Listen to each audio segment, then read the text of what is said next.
Nothing prepares you for the sound of your wife moaning another man's name in your house. I stand in my own hallway, phone trembling in my hand, recording the destruction of 9 years. The camera shakes as I focus on our bedroom door, cracked open just enough to frame their silhouettes against the lamplight. Erin's back arches. Jason's hands grip her waist. The wedding photo on the nightstand watches it all happen. 3 weeks ago, her texts turned cold. Clipped responses where paragraphs used to flow. Working late again became her evening anthem. The showers stretched longer. She'd emerge pink-cheeked, avoiding eye contact, claiming exhaustion when I reached for her. I should have known then. Instead, I bought her excuses, trusted her lies, made dinner reservations she'd cancel with 30 minutes notice, claiming client emergencies that couldn't wait. Jason's name peppered her conversations like salt in an open wound. Her mentor, she called him. The man helping her climb the corporate ladder. He's helping her climb something, all right. The dread had been building in my chest for weeks, a tumor of suspicion I couldn't cut out. Tonight I came home early from my business trip. Surprise, I'd thought. Maybe we could salvage what felt broken. I parked in the garage, used my key, heard the sounds before I saw anything. Soft gasps, the creak of our mattress, her voice calling his name like she used to call mine. My feet carry me closer. The floorboard outside our bedroom groans under my weight, but they don't hear. Too lost in each other to notice the husband recording their betrayal from 3 feet away. Jason's wedding ring catches the light as his fingers tangle in her hair. Married. Of course he's married. Erin knows his wife, has sat across from her at company dinners, smiled while shaking her hand. I should kick down the door, scream, throw punches, demand explanations that won't satisfy the hole they've carved in my chest. Instead, I wait. Document. Let the phone capture 30 seconds of evidence before I step into view. Having fun? They freeze. Jason scrambles backward, sheets tangling around his legs. Erin's eyes find mine, wide, horrified, searching for words that don't exist. David, don't. I slip the phone into my pocket. Get dressed, both of you. Then get out of my house. Jason fumbles for his clothes, face flushed red. Look, man, I can explain. The punch comes from somewhere deep, somewhere I didn't know existed. My fist connects with his jaw, sending him stumbling backward into the dresser. He hits hard, wedding photos crashing to the floor. Erin screams. Jason touches his split lip, staring at the blood on his fingers.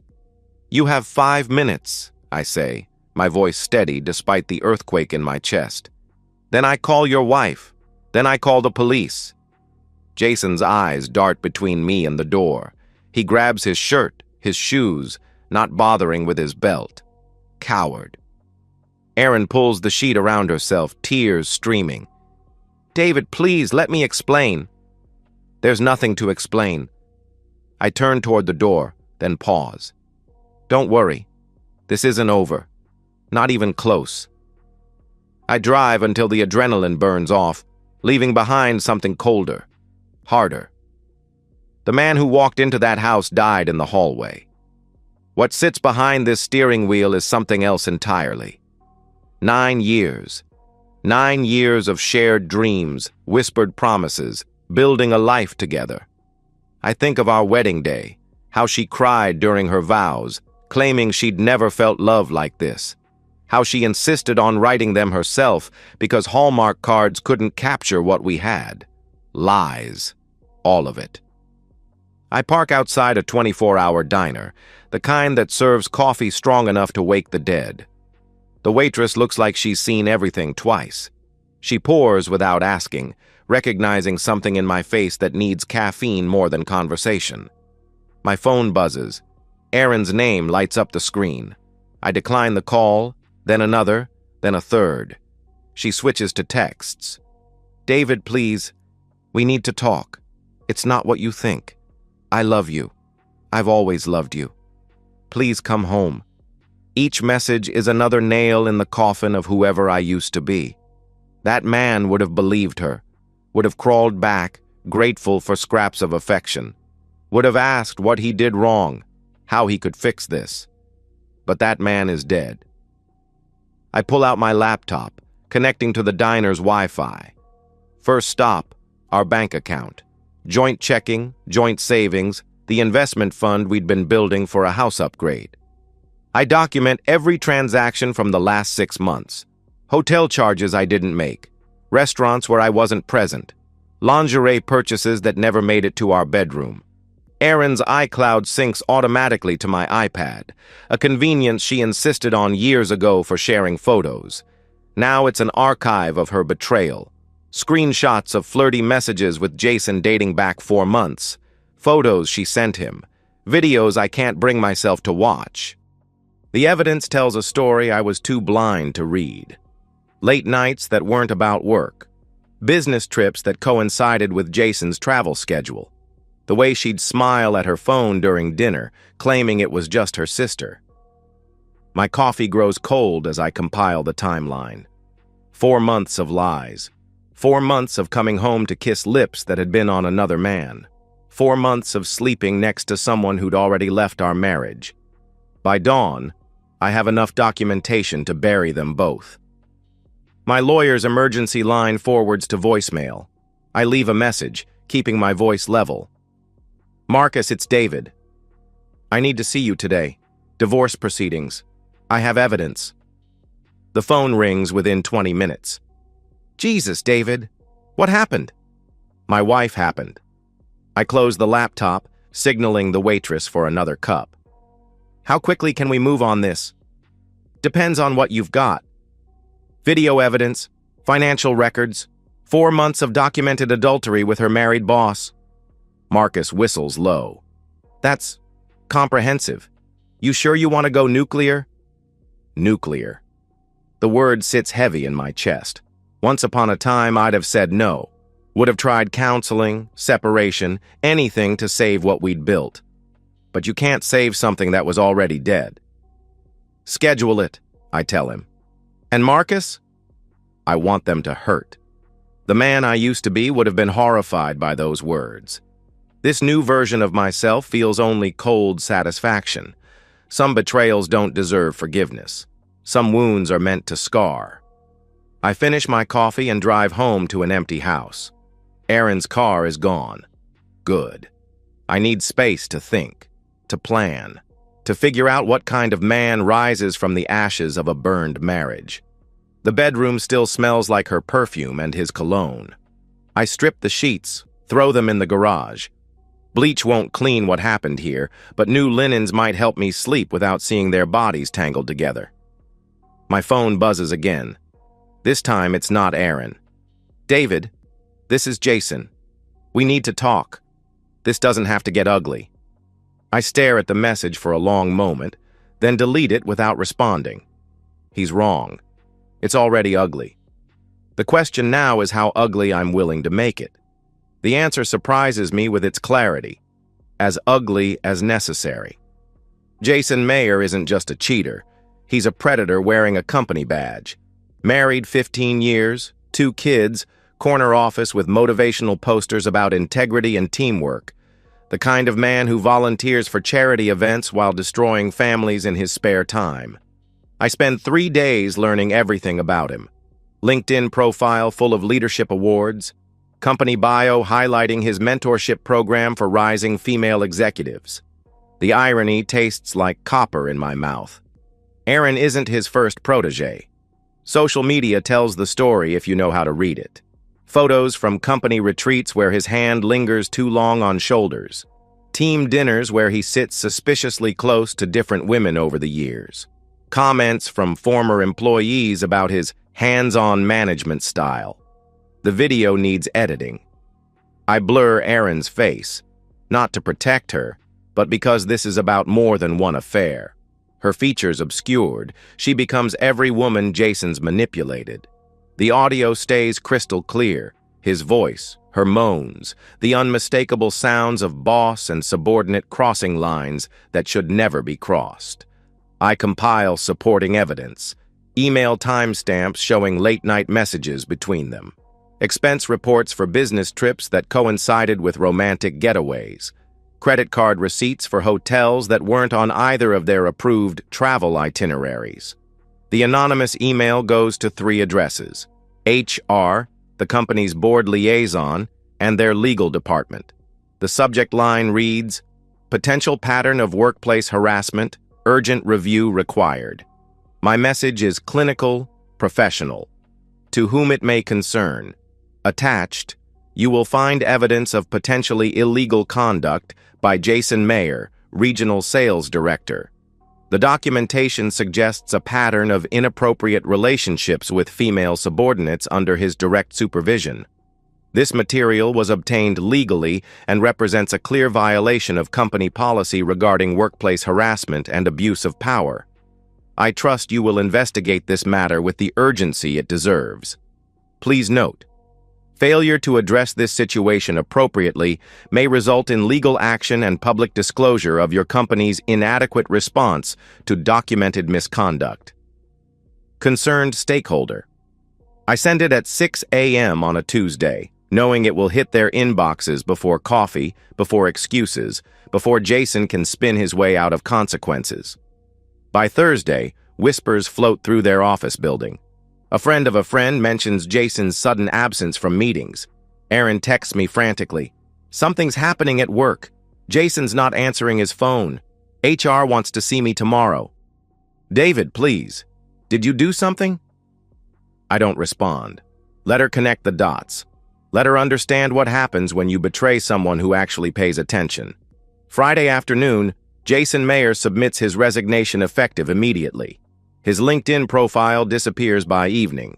The company issues a memo about strengthening their workplace conduct policies. Erin calls 17 times. I decline them all. She shows up at my apartment Saturday morning, dark circles under her eyes, looking smaller than I remember. "You destroyed him," she says through the door. "He lost everything." "Good," I reply without opening it.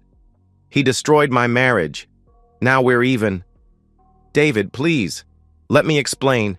It wasn't supposed to happen like this." "How was it supposed to happen, Aaron? With me never finding out? With you having your cake and eating it too?" Silence stretches between us, heavy with 4 months of lies. "I never meant to hurt you." "But you did. Repeatedly. For months." I lean against the door, feeling the weight of her presence on the other side. "And you would have kept doing it if I hadn't walked in." She's crying now. I can hear it in her breathing. Once, that sound would have broken me. Would have had me opening the door, taking her in my arms, promising we could fix this. That man is dead.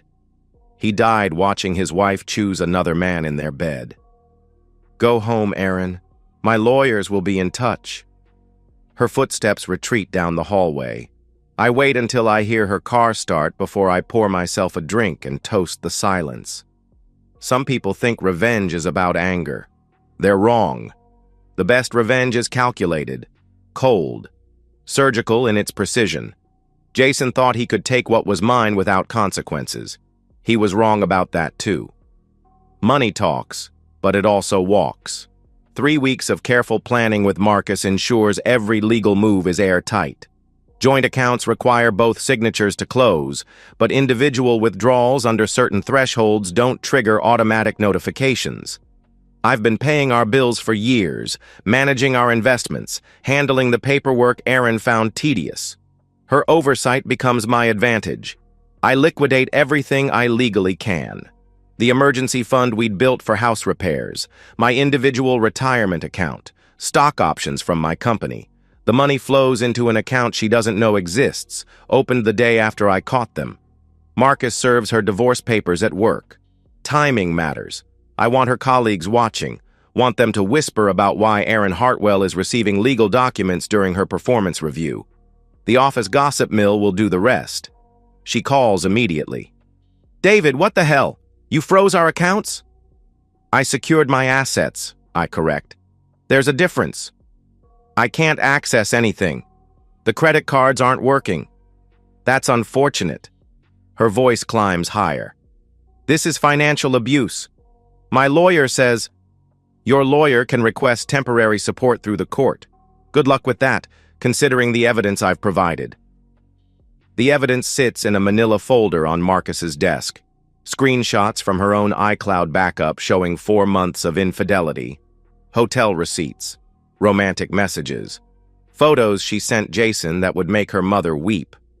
Speaking of her mother, Linda Parsons raised Erin to be a good Christian woman, married her high school boyfriend, stayed faithful through 43 years of marriage, volunteers at the church nursery every Sunday. She believes marriage is sacred, divorce is failure, and adultery is the ultimate betrayal. I select the tamest screenshots. Nothing explicit, just enough to tell the story. Messages about meeting Jason at hotels, references to lying to me about work trips, her own words condemning her. The email to Linda is brief. Mrs. Parsons, I thought you should know why Erin and I are divorcing. I'm sorry you have to learn about your daughter this way. David, I send similar packages to her sisters, her book club, her church prayer group. Not out of cruelty, out of clarity. These people loved us as a couple, invited us to dinners, asked when we were having children. They deserve to know why that future died. Erin's social circle implodes within days. Her sister calls me, voice thick with disappointment. David, I'm so sorry. We had no idea. Her book club leader sends a card, praying for your healing during this difficult time. Even our mailman asks if everything's okay after seeing Erin loading boxes into her car. The isolation hits her harder than the financial squeeze. Erin was always social, needed approval like oxygen. Watching her support system crumble brings the first smile I've felt in weeks. She tries to reach out through mutual friends, but word spreads quickly in our circle. The evidence speaks for itself. Screenshots don't lie, bank records don't lie, video doesn't lie, only Erin lies. Her attempts at reconciliation grow desperate. She leaves flowers outside my apartment, sends handwritten letters claiming Jason manipulated her, that she was vulnerable after my promotion required more travel, that she never stopped loving me. Each excuse reveals more of her true character. Even caught red-handed, she's crafting narratives where she's the victim, where I somehow drove her to adultery by working too many hours, by not paying her enough attention, by failing to meet needs she never communicated. The final letter arrives on expensive stationery, probably purchased with the last of her available credit. David, I know you hate me. I understand why. But please remember that we were happy once. We were good together. Doesn't that count for something? Can't we try to save what we built? I'll do anything. Counseling, whatever you need. Jason doesn't matter. He never mattered. You're my husband. You're supposed to fight for us. Please don't throw away 9 years for one mistake. I read it twice, then feed it to the shredder. One mistake. 4 months of lies, deception, and betrayal reduced to one mistake. Even now she's minimizing, deflecting, making herself smaller to avoid the full weight of what she's done. But I see her clearly now. Maybe for the first time. Erin doesn't love me. She loves what I represent. Stability, security, the comfortable life we built together. She's mourning the loss of her safety net, not her husband. The woman who could cheat for 4 months isn't capable of the love she claims to feel. Love doesn't hide hotel receipts. Love doesn't lie about work trips. Love doesn't moan another man's name in your marriage bed. What she feels is panic, fear of consequences, regret at being caught. But not love. Never love. That realization cuts deeper than the betrayal itself, but it also brings clarity. I'm not losing someone who loved me. I'm escaping someone who never did. She shows up at my apartment 6 weeks after the papers were served. The building's buzzer crackles with her voice at 9 p.m. on a Tuesday, desperate and small. David, please, I just need 5 minutes. I could ignore her. Should ignore her. Marcus warned me against contact outside legal channels, but something in her tone, broken, hollow, makes me curious about what's left of the woman I married. I buzz her up.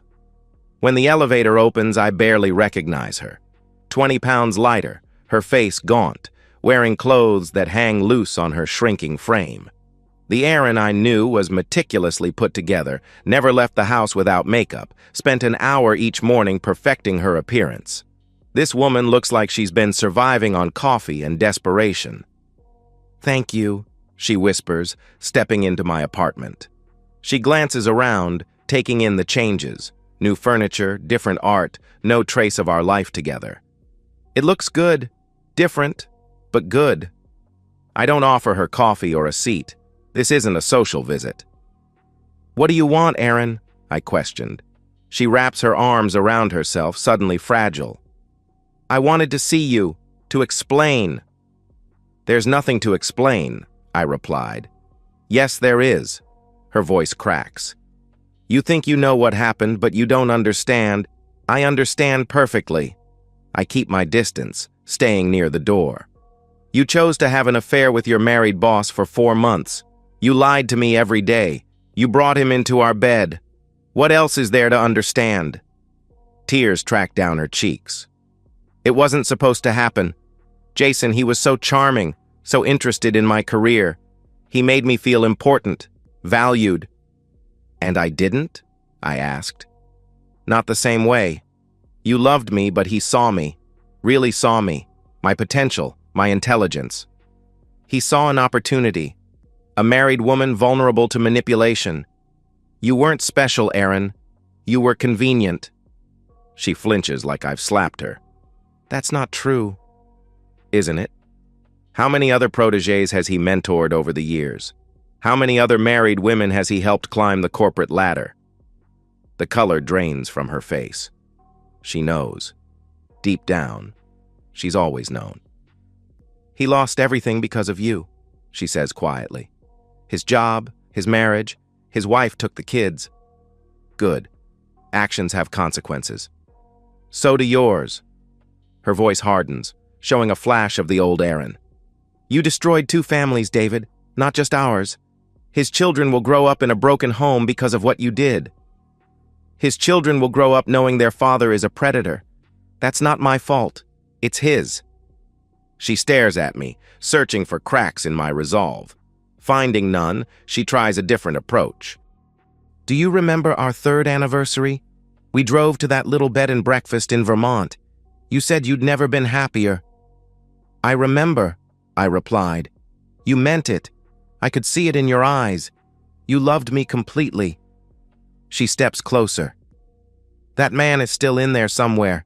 The man who would forgive me, who would fight for us. That man died in our hallway 6 weeks ago." "David." "No." I move toward the door, hand on the knob. "That man loved someone who didn't exist. A fiction you created to keep him comfortable while you got what you wanted elsewhere." She's sobbing now, mascara streaming down her cheeks. "I loved you. I still love you. You love what I provided. Security, stability, someone to come home to when Jason wasn't available. But you never loved me, Erin. If you had, none of this would have happened. That's not fair." "Fair?" The word tastes bitter. "Was it fair when you chose him over me every day for 4 months? Was it fair when you lied about work trips so you could be with him? Was it fair when you brought him into our bed?" She has no answer for that. "I have one question," I continue, "and I want the truth for once. Did you ever love me? Really love me? Or was I just the safe choice while you waited for something better?" The silence stretches between us, heavy with the weight of 9 years. Her answer, when it comes, is barely a whisper. "I thought I did." There it is. The truth that cuts deeper than any betrayal. 9 years of marriage reduced to, "I thought I did." "Get out," I say quietly. "David, please. Get out of my apartment. Get out of my life. Don't contact me again." She reaches for the door handle, then turns back one last time. "What if I could prove it? What if I could show you that what we had was real? It wasn't real, Aaron. It was never real. You made sure of that. The door closes behind her with a soft click. I listen to her footsteps retreat down the hallway, then pour myself 3 fingers of bourbon and toast the silence. Some questions don't deserve answers. Some people don't deserve second chances, and some marriages deserve to die. 6 months later, the divorce is final. I sit in my new house, not the lake property I'd dreamed of sharing with Aaron, but a smaller place with clean lines and no memories. The papers arrived this morning via certified mail, official stamps marking the legal death of what I once thought was love. Aaron works at a call center now, customer service for an insurance company, fielding complaints from angry policyholders for $12 an hour. Her LinkedIn profile, when it existed, had showcased a rising marketing executive with ambitions and connections. That woman disappeared along with Jason Mayer. Jason himself has vanished from professional circles entirely. His wife took the kids to her mother's in Oregon, filing a restraining order that keeps him 500 miles from his former life. Last I heard, he was selling used cars in Nevada, trading on charm that's lost its shine. I've been promoted twice since the divorce. Turns out, removing the distraction of a failing marriage does wonders for professional focus. My new boss appreciates dedication that doesn't split between work and home damage control. The house feels different than anywhere I've lived before. Quiet, but not empty. Clean without being sterile. Mine in a way our shared spaces never were. Friends ask if I date. The question seems premature, like asking someone fresh from surgery if they're ready to run marathons. The wound has healed, but the scar tissue is still tender. Besides, I'm learning to enjoy my own company. 9 years of accommodating someone else's moods, schedules, and needs created habits I'm still unlearning. Simple pleasures become profound when you don't have to negotiate them. Coffee at sunrise, reading until midnight, deciding dinner based on what I want rather than what we agreed on. Aaron tried to contact me twice after the divorce finalized, both times through mutual friends, asking if I'd consider meeting for closure. I declined through the same intermediaries. Some chapters don't need epilogues. The last message came through my brother. She says she forgives you for what you did to Jason and wants you to know she's learned from her mistakes. I laughed, at the audacity. Even in defeat, she's rewriting history, casting herself as the gracious victim and me as the vindictive ex-husband who overreacted to her mistake. Let her have that narrative if it helps her sleep. The truth lives in court documents now, preserved in legal language that doesn't bend to convenient reinterpretation. Saturday mornings, I drive to the lake.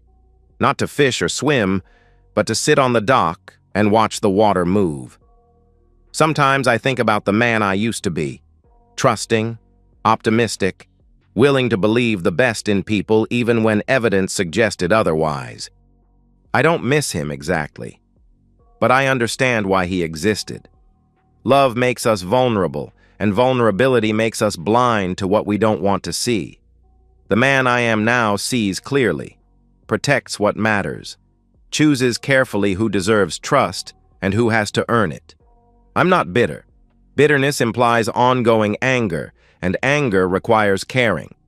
I've moved beyond both into something cleaner, indifference. Aaron is someone I used to know. Jason is a problem I solved. Their current struggles are consequences they earned through choices they made. My phone buzzes with another promotion offer, this one requiring relocation to Denver.